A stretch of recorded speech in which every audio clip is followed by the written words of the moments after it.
Les seniors sont souvent moins à l'aise avec les outils technologiques et ce sont des proies privilégiées pour les escrocs.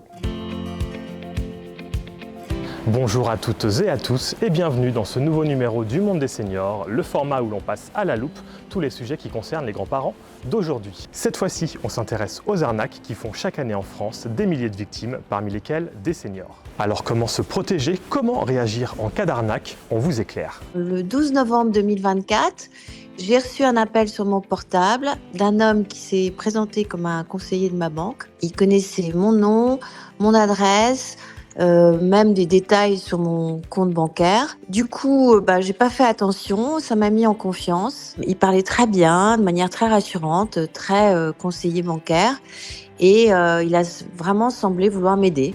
Eh bien, les escrocs, ils sont très rusés. Ils vont pouvoir, par exemple, utiliser des applications qui vont leur permettre de copier les numéros de vos banques lorsqu'ils vous appellent. Et ils jouent enfin sur l'émotion et le stress, puisqu'ils vous appellent en vous disant que votre compte est en train d'être piraté et qu'il faut agir très rapidement. Il m'a guidée étape par étape.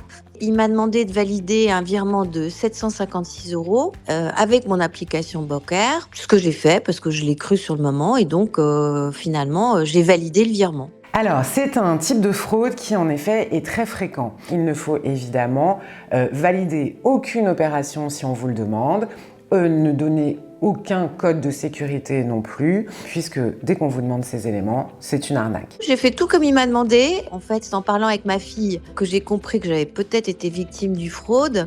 Ça m'a mis le doute, donc j'ai appelé ma banque et effectivement, ils m'ont dit qu'ils n'avaient jamais essayé de me contacter pour me demander de faire un virement par téléphone, que mon argent avait été transféré sur un compte inconnu et que c'était déjà trop tard. On ne donne bien sûr jamais d'informations personnelles par téléphone ou par email. On vérifie l'identité de la personne qui nous appelle et surtout, on n'a pas honte d'en parler autour de soi à un proche parce que les escrocs visent souvent les personnes qui sont isolées.